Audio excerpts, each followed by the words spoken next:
Today's guests are Eric Tarlin and Molly Beall. Eric is the saxophone player in the band Couch. So excited. Yeah, he's also a producer, songwriter, multi-instrumentalist, all kinds of amazing things.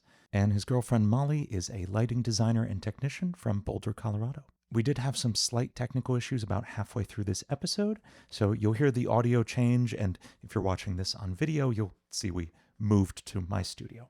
Yeah, but they're really cool about it. I think as a musician, we just know that things happen with technology. Yeah, goes wrong. Yeah. So without further ado, here's Eric Tarlin and Molly Beall. Hello, my name is Eric Tarlin. I'm a multi-instrumentalist, producer, songwriter based out of Boston, Massachusetts. I play saxophone in the band Couch, which is sort of pop, funk, and soul music. I also do a lot of the writing and production with Couch, and as well as some other artists just doing freelance work in a bunch of different areas of the music industry. And I'm excited to be here today with... Hi, my name is Molly Beall. I am Eric's girlfriend. I am a freelance lighting designer / electrician / lighting programmer. I also run a lighting rental business that just moved to Boston from Colorado.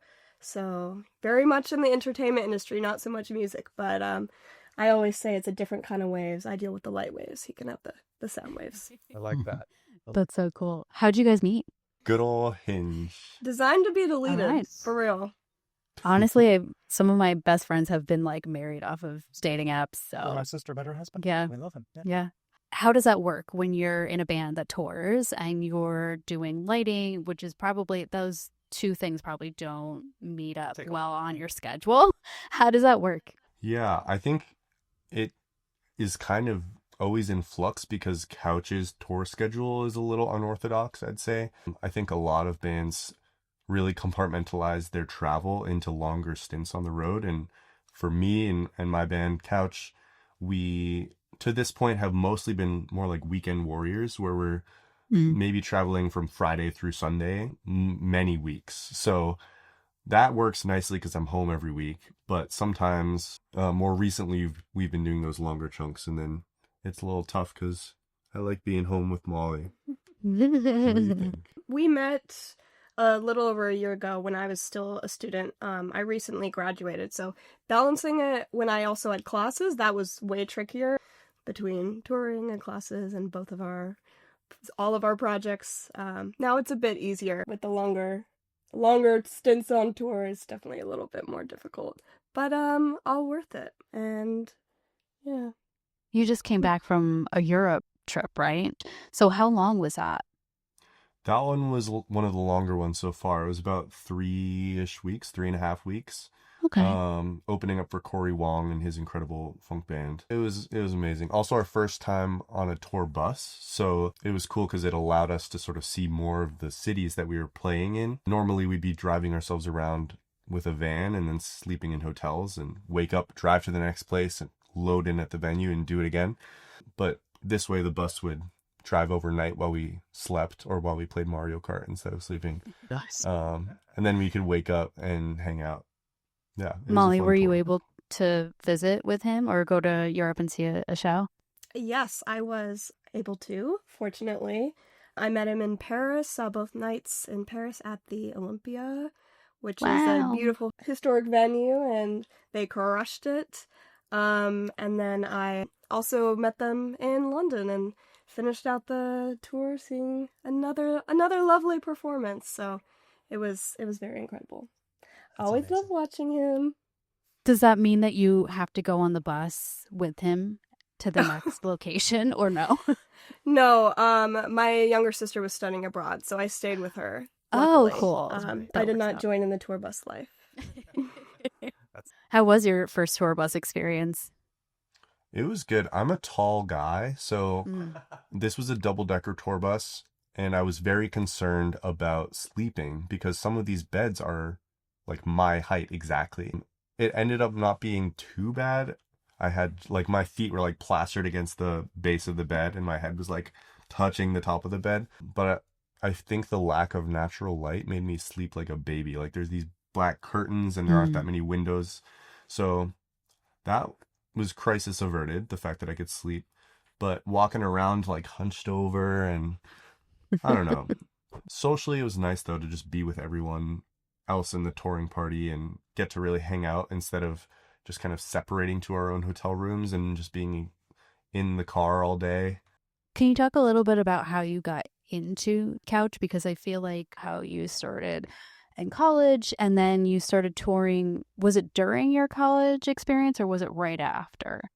It was during, but it was more like those one-off weekends that I was talking about earlier. So I entered college a really serious jazz saxophone player. I was all about like, oh, learn the standards. And I was studying in a dual degree program between Harvard and Berkeley. So I had like my academic vibes going on. And then I would go over to Berkeley and I would take private lessons. I would take ensembles, but it was really straight ahead jazz or sometimes like modern jazz and more avant-garde stuff. And at the same time, I was really obsessed with my college a cappella group, the Harvard Opportunes. And I got really into vocal arranging and I ended up music directing that group. And the whole time I also loved listening to pop music and hip hop and R&B and funk. But I hadn't really had an outlet for the saxophone in those genres. And then during my sophomore year of college, a friend of a friend asked me to play saxophone on what ended up being Couch's first song. So basically, I knew Jeffrey Pinsker-Smith is our trumpet player. He and I go way back, just growing up in Massachusetts together, playing jazz horns together. And he was friends with some of the other people who are now my bandmates, and they found me through him, initially just to record on someone else's song, and then they kept coming back to me, and over time I started getting more involved in the creative process as well. Originally, the whole vision was Couch was like a rotating cast of people that were basically making recording collaborations and never playing together in person. So wow. we were all spread out at different colleges in different cities. And yeah, I would just go home for winter break and go to someone's house and record exactly what they told me to play. And then I would leave and it would show up on Spotify and we would all share it online. But we started getting some decent traction just through Spotify's algorithms and a little bit on Instagram. And we started realizing that our musical collaborations were pretty fulfilling for us too, just as individuals. So it started to get a little more serious. And when the pandemic hit, we had already been collaborating remotely for the most part. So we were used to sending Logic sessions around or just remote collaboration and writing over FaceTime, and that sort of thing was not new to us. All other musicians had this hump to get over of remote collaboration. We had to scramble. It was all we'd known. So we ended up putting out an EP, I think at a time when not that many people were making music, and that got more momentum online and sort of solidified this as an opportunity to take seriously and to continue investing our time and focus into. And that happened in 2021. We put out our first EP, or maybe it was 2020. It all blurs together around that time. Yep. But I was entering my senior year at the time. I ended up graduating in 2022 after a year off for the pandemic. So we kind of were getting this online momentum during my senior year, and we were starting to tour the fall of my senior year. We were opening for Sammy Ray and the Friends, and we had some headline shows around the country, mostly the Northeast. So I'd do my classes, fly to Chicago, or drive to New York or wherever we were playing, and have a little best of both worlds moment, a little double life.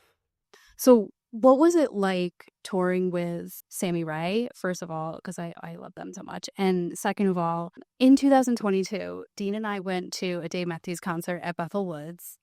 And we walked by and saw this band. And I was like, oh my God, they're so good.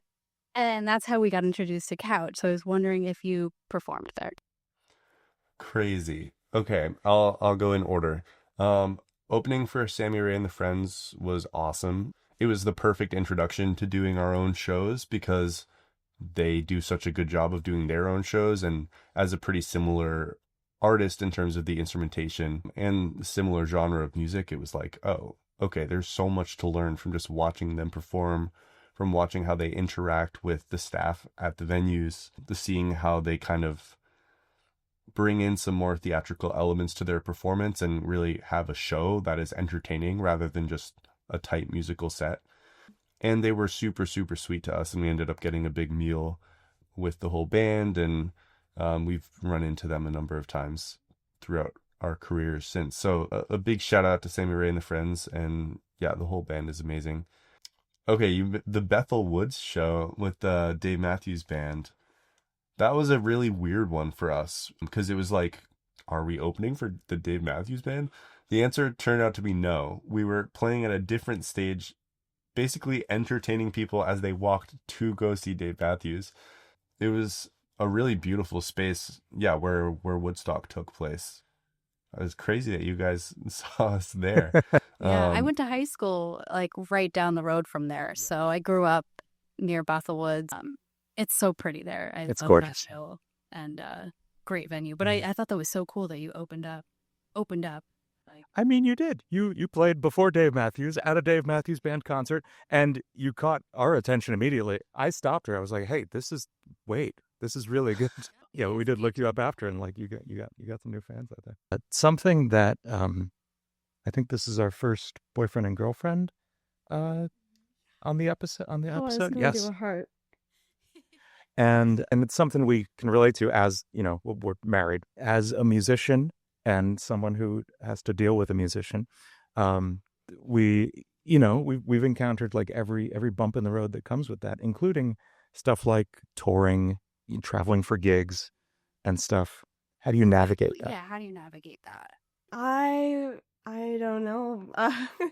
We've navigated well, I would say. Nightly FaceTime calls, and yeah, we haven't been apart for too long of stretches of time in terms of touring. I did a stint at a summer theater this past summer, so I was the one who was away for a long period of time, but luckily it was close by, so I don't know, we just make do.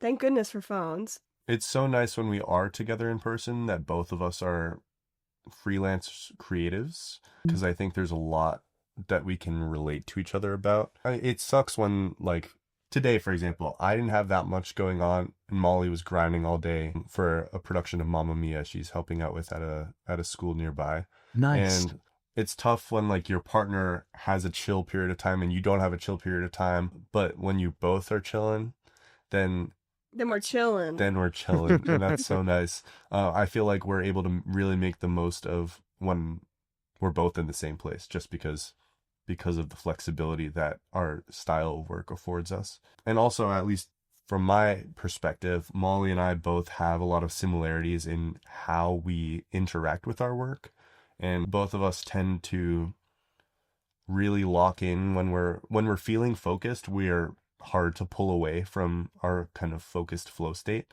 but sometimes it's hard to get into that zone, especially when you need to be self-motivated and accountable to yourself. And it's really nice to have your partner understand that and have to grapple with the same challenges of being a freelancer and having kind of so much control over what your daily life looks like. Like, that's hard. It's also a luxury, but having a partner who understands that double-sided coin is very nice. Yeah, that's huge. I'm curious about, from the perspective of you both being freelancers, the line between work and life and the balance there. You know, you can be kind of always on. I know there's plenty of times where it'll be 8:00 at night and I'm like, I have an idea for a song. Hang on a second, I'll be right back. Is that something you guys intentionally put effort into, like setting boundaries about when you work, or does it just kind of happen to work out? I think that's something I should put energy into setting boundaries on.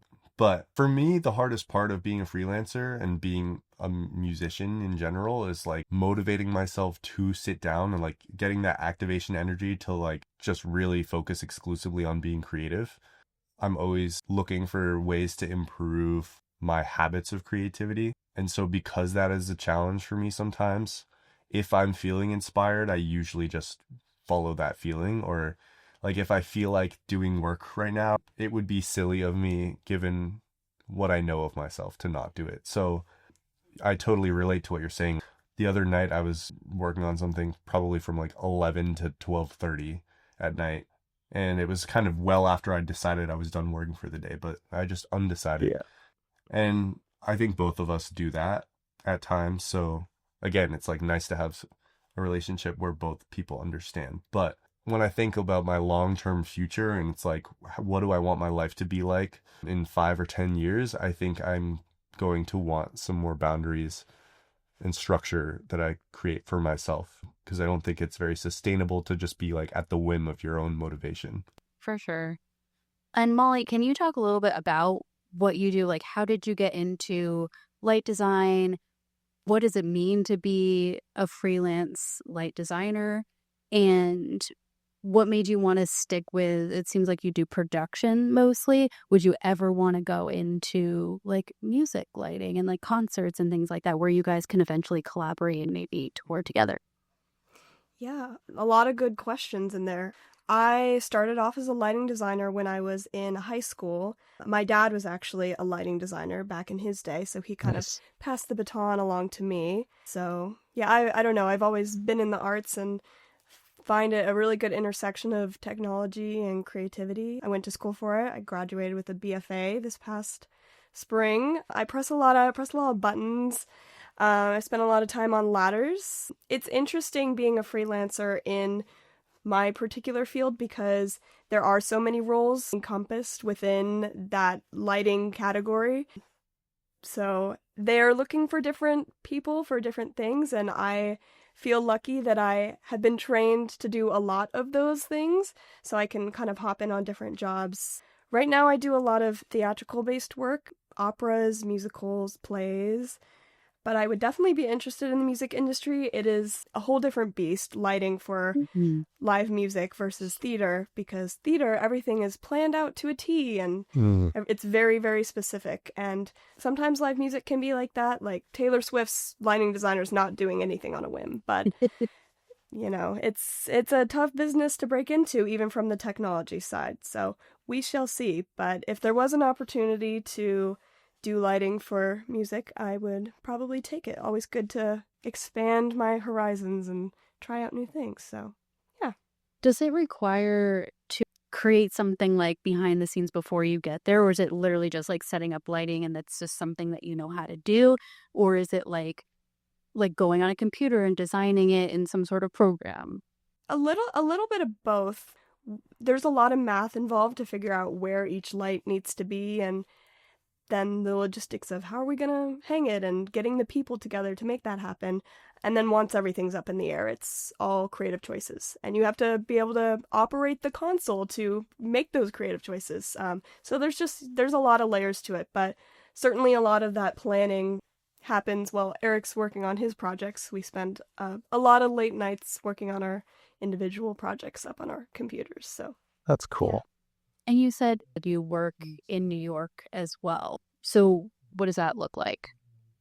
A little bit. I'm just kind of dipping my toe into the water with that, but 512 too. Yes.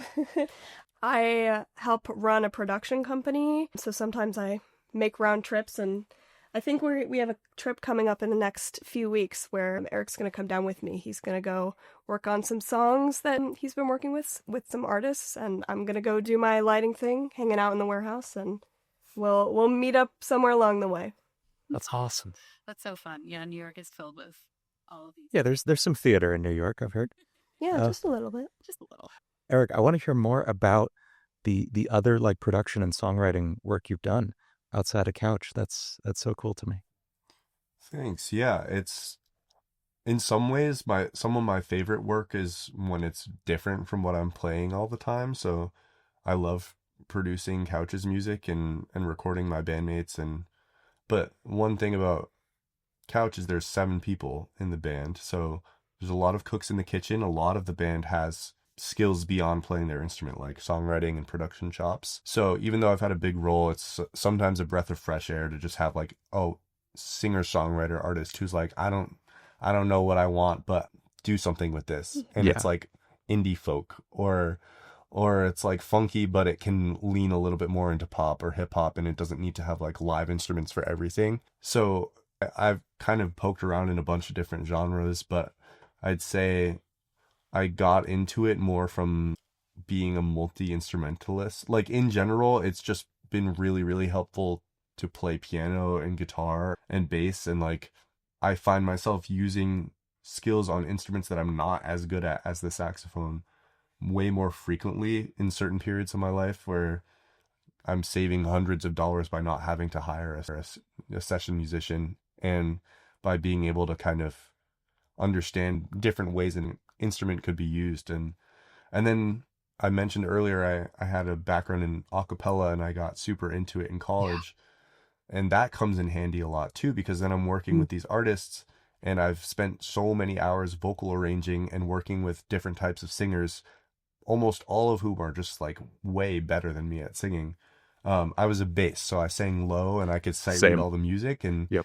Yeah, and that's super valuable in a vocal group because it's hard to find true basses. But generally, the singers I was surrounded with in the Opportunes and also in Hyena Sound, which is a professional a cappella group on Cape Cod, I spent a summer singing with that group, and just everyone in the group was like, I idolized their voices. So now when I'm working with other artists, or if I'm making just music for fun for myself, I definitely draw upon things that I've learned in an a cappella context, building up vocal arrangements, even some vocal production.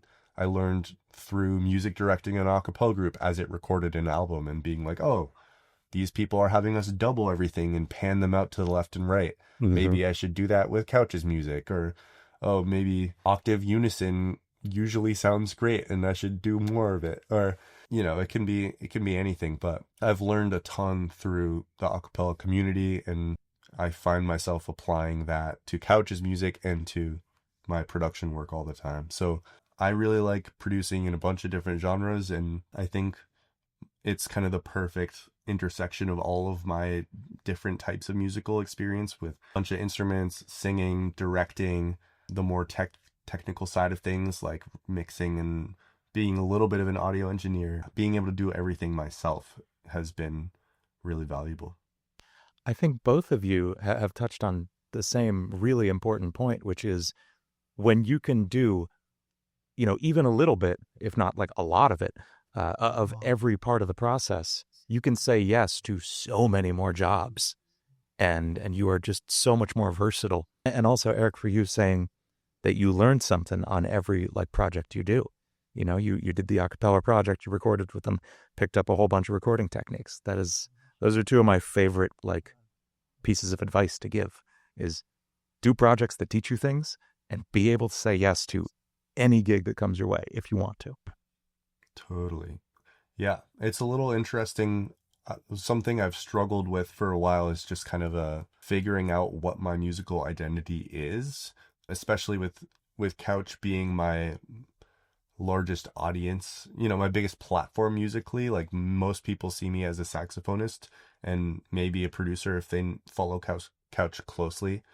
But I think for a while, just sort of being a jack of all trades, master of none has sort of been like, oh shoot, am I falling behind? Because I think there's a lot of messaging with young musicians or young people doing anything that you need to specialize and be the best at whatever it is that you do. And I remember in college studying jazz saxophone, there were people practicing I wasn't really practicing my instrument that much. I was doing so many other musical things all the time, but it wasn't that fulfilling for me to just transcribe different bebop solos. And now I feel like I'm finally sort of understanding that it's okay to not be the best. I'm not the best mixer. I'm not the best sax player. I'm not the best producer. But being able to do a little bit of a lot of things at a level that's good enough to not feel bad charging people for it. As long as you're confident in your skills, it's okay if you're not the best in the world, because people are in the creative world paying for your taste and your care towards the project. And that's kind of a weird thing to wrap my head around. Yeah. I mean, they need you to get them to the finish line. They have a concept and they cannot get further than that. And you can get them a finished product. And that is the thing that so many people get hung up on, is I have to do it perfect before I can do it at all. I want to go back to your Hinge story a little bit. You met on Hinge a year ago, and obviously Couch has been a thing for more than just a year. When you met, did you have any idea that he was in this somewhat popular band that a lot of people knew? And What was it like when you finally found out? Okay, he messaged me first. He said, 5'2", you're not Pippi Longstocking, more like Pippi Shortstocking. I was like, what the hell? What? I She am was a so redhead. She glad. was short. It was lame, but we got the response. So I was like, oh my gosh. And I was actually home for winter break at the time, but we ended up talking for like a month over text before our first date.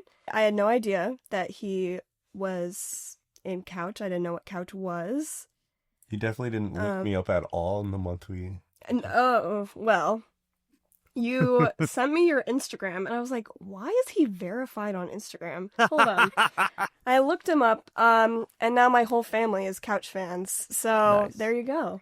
That's a the great way marketing. to market your band, is really just... Get a girlfriend. It's been a wild ride. Just celebrated a year, and excited for many more. So That's awesome. I want to know what your favorite Couch song is, Molly. unpopular maybe, but I love stand up because I Okay. love it when Eric raps. It's my favorite thing in the world. And I think his voice should be on more Couch songs. Not because I don't love Tema, because I do, but because I think that Eric's voice deserves to shine also. You guys should have seen him in the Highness Sound. He was crazy. That is one of my favorite things, though, when a band has multiple vocalists and you get Mm. that switch up, especially if it's someone who isn't on like a ton of songs, when they're on just like a couple and they come in, you're like, that's so cool. Do you sing a lot of backup vocals? Because I remember seeing you on like a live and you were setting up, I think you're sound checking maybe. It was like recently, like last week, and you're checking your vocals and then you're also playing saxophone. How do you do both at the same time? How do you coordinate that How in do the you- arrangement? How Yeah. do you know what you're doing in your head?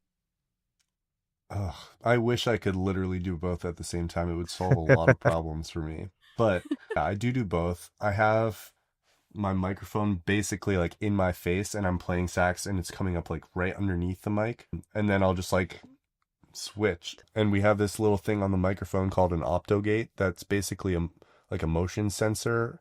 Or it can tell how close something is to the microphone. So if I put my face close, it turns off the gate basically, or like it turns on the mic. And then That if is I back amazing. away from the mic, it will turn on the gate, which basically just won't let any noise in. So shout out Chris DeCorpo. He's our That he's is our audio so engineer. cool. I've never heard. I've been making music for 20 years. I've never heard of that. That's so cool.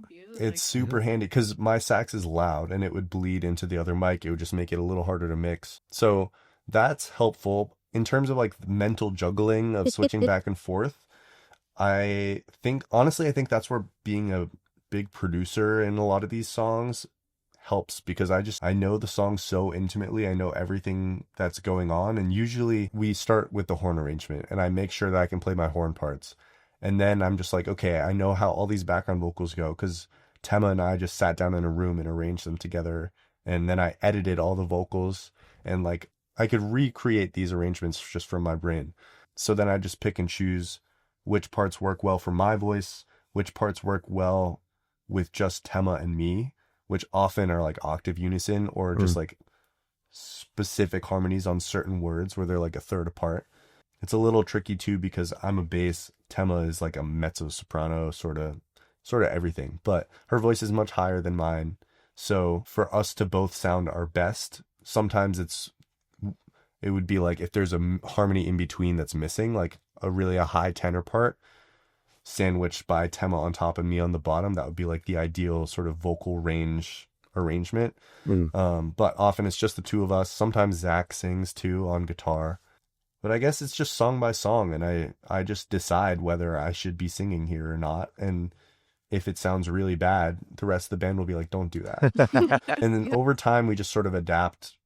Our arrangements change a little bit. Like someone will start doing something new and then they'll just keep it or not keep it. And over time, it becomes second nature. So now like I'm like switching back and forth over and over again. But like I've had 100 times to practice doing it before.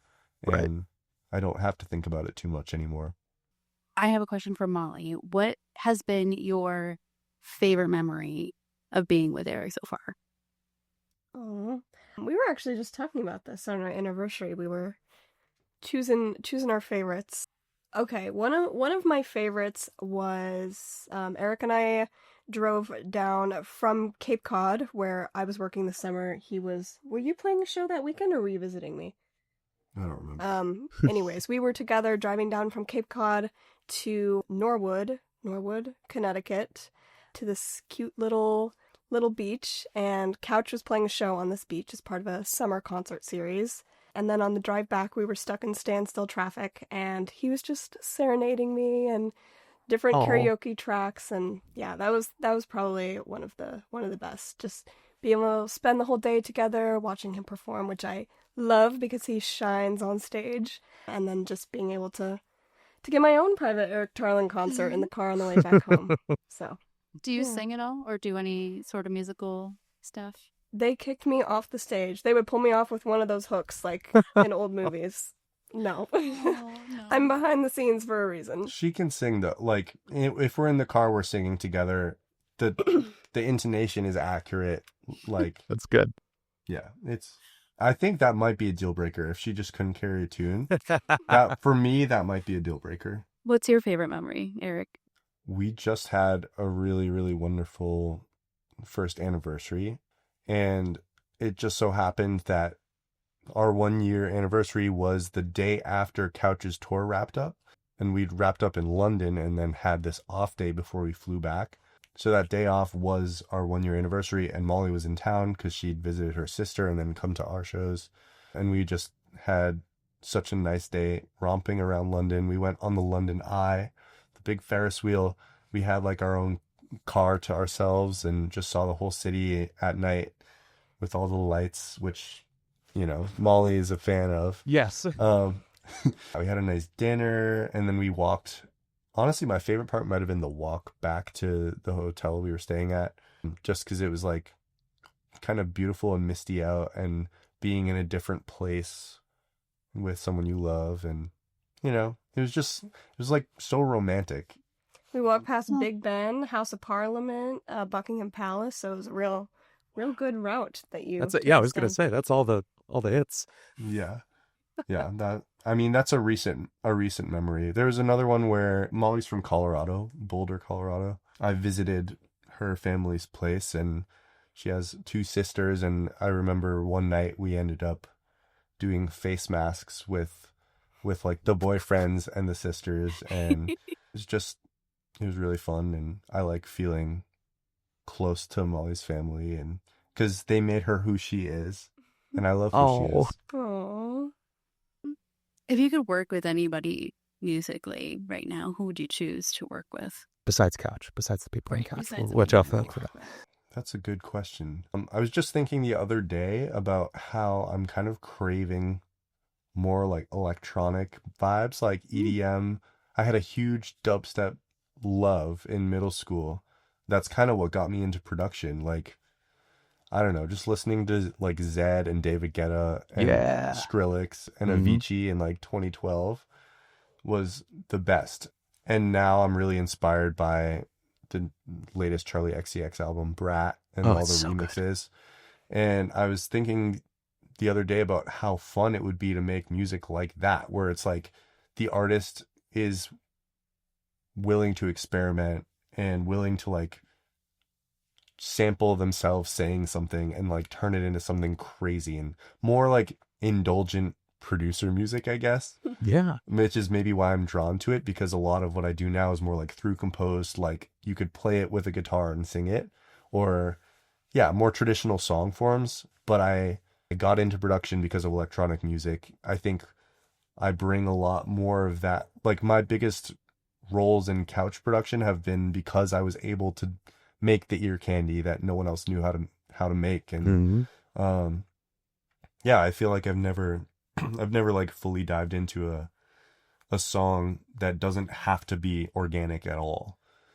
So I'd love to collaborate with Charlie XCX or anyone who is excited about making music that's experimental and like playful in that way. Would you see yourself wanting to go into production more as your life and your career goes on? Or do you think you're always going to want to perform and be on the road more than production? I'm definitely excited about production when I think about the future.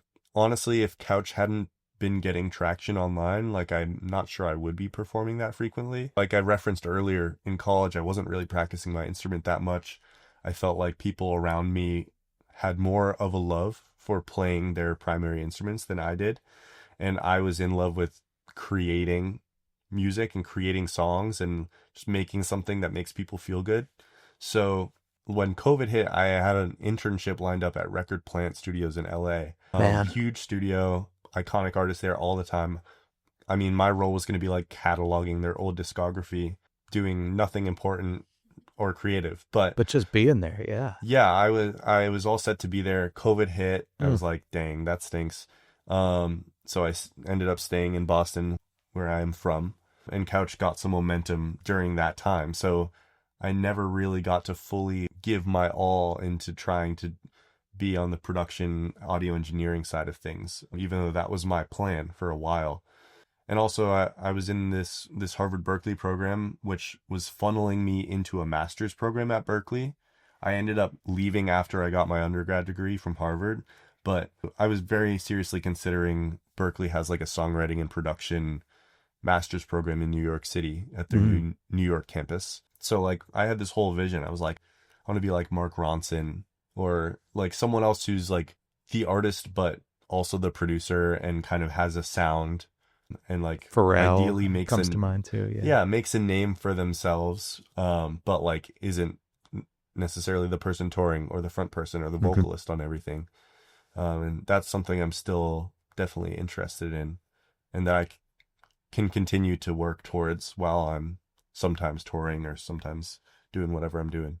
I like the phrase indulgent producer music because that definitely sums up what I do now that I think about it. That's good.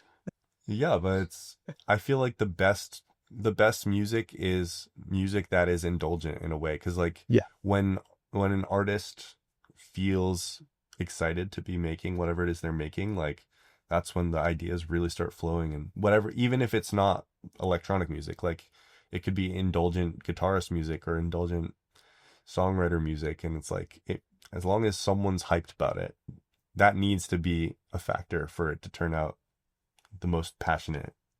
Is Boston really known for their music scene? Because it seems like so far we've had several people on the podcast and almost Bermuda Search Party. everybody is connected to Boston or Berkeley, which is crazy. But a lot of people that we have coming up to are also from New York. So do you feel that Boston is an adequate place for both of you to continue working, or would you want to eventually move to like New York City?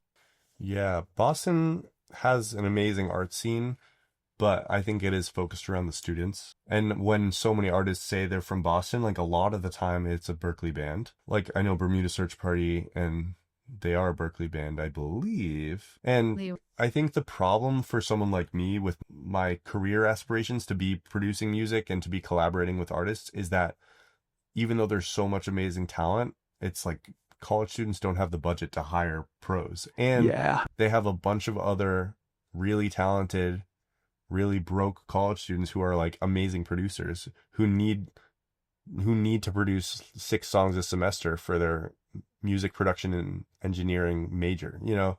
Right. So even though there are plenty of artists that I would be excited to work with creatively, I don't think that there's a ton of work. Like it's a pretty oversaturated market for people who do what I do. And it's hard to find customers who are able to invest into their projects the way that they might in 5 years when they move to Nashville or LA or New York. For me, I'm in Boston partly because it's where most of my family is. It's where Molly is. It's where Couch is. If it weren't for Couch, I probably would have, like right when I graduated from school, I would have been like, okay, I can just go wherever I want. But because Couch has been the most successful thing I've been a part of in terms of like audience, I want to be where I need to be in order to continue collaborating with the band. And it's been fun. And while I do like Boston as a city, I think it's the right size. Like it's big enough that it's exciting, but it's not so big that it's overwhelming. There's, I guess, good public transportation, although it doesn't always feel like it. But compared to other cities, like it's tough out there sometimes. I have I'm on good terms with my landlord. Like I like where I live. I have good. rent that I want to hold on to that rate for as long as I can. Like whatever saves me money and lets me develop and continue working with Couch and being near people that I care about. So for now, Boston. At some point in the future, maybe one of those other more music-y industry cities, but Yeah. I don't know. We're just figuring things out. And you can do so much remote too. Like you said, Couch got started totally spread out. Everyone I work with is on totally different parts of the globe. Do you have anything you want to share or promote? A lot of things are percolating for me. Like I'm working on an album with a singer-songwriter named Ava Elton, who doesn't have any music out yet, but she's based in New York. We've been working on songs for a while, and all of them will come out in a short span in the next couple months, but they're not ready yet. Also, I saw Leo from Bermuda Search Party was on. I'm producing a few songs for them, Nice. so I've been hanging out with them recently. But again, everything I've been working on is just not quite ready. So stay tuned, I guess. Well, it was really nice having you guys. Yes, thank you so much. Getting to meet you and learning a little bit about your relationship. Oh, thanks so much for having us. Yes, so nice to course. meet you both. All right, we are back in our usual studio now. Things are working again. Yes. But that was so fun. It was really neat to hear from somebody that I've listened to for years and a big fan of. Yeah, Couch is one of your favorite bands. Yeah. So it's really cool to hear everything that he had to say. And it was cool to see their relationship and how it works as somebody who dates somebody who had to go on tour for 8 months at one point. It was cool to see her perspective. Right. And also to see them as a couple who both of them are working in a really creative situation. I think that's fun to see as the two of us are doing the same. Yeah, I like for sure. seeing other people approach that.